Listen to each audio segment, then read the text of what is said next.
આ દરિદ્ર બાળકો શેમાં જમી રહ્યા છે આપ જોઈ શકો છો। આ જુઓ, એક ભૂંગળા જેવું છે, એમાં આ લોકો જમી રહ્યા છે અને રસથી લઈને બીજી કેટલી વાનગી આ પરિવારે આજે આપી છે।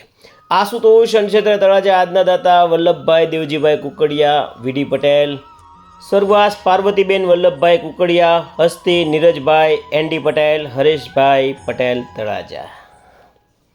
સાહેબ જોયું, પહેલાં ભૂંગળામાં પણ એ કેવા મોજથી જમી રહ્યા હતા।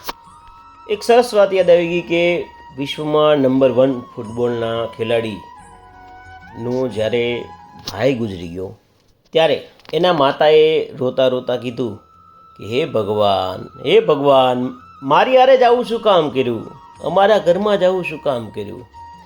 ત્યારે જે ફૂટબોલનો ખેલાડી હતો, આખા વિશ્વમાં નંબર આવ્યો હતો, એના માતા પાસે જઈને કીધું કે માં, મારો ભાઈ વયો ગયો, મને પણ દુઃખ છે, ખૂબ દુઃખ છે, પણ માં ખોટું નહીં લગાડતી, પણ એક વાત તને કહું કે જ્યારે આખા વિશ્વમાં મારો નંબર આવ્યો હતો ફૂટબોલમાં, ત્યારે તે કીધું હતું કે હે ભગવાન, તારો ખૂબ ખૂબ આભાર, આખા વિશ્વમાં તે મારા દીકરાનો નંબર આપ્યો।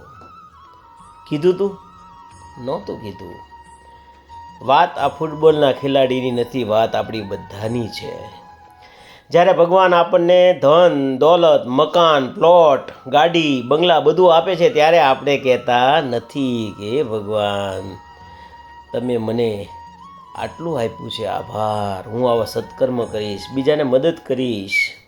સાહેબ, પેલો વિડીયો જોયો ને તમે, એ છોકરા ક્યાં જમતા હતા, ત્યારે એમ આપણે નથી વિચારતા આ લોકો કરતાં 1000 ગણું સારું છે।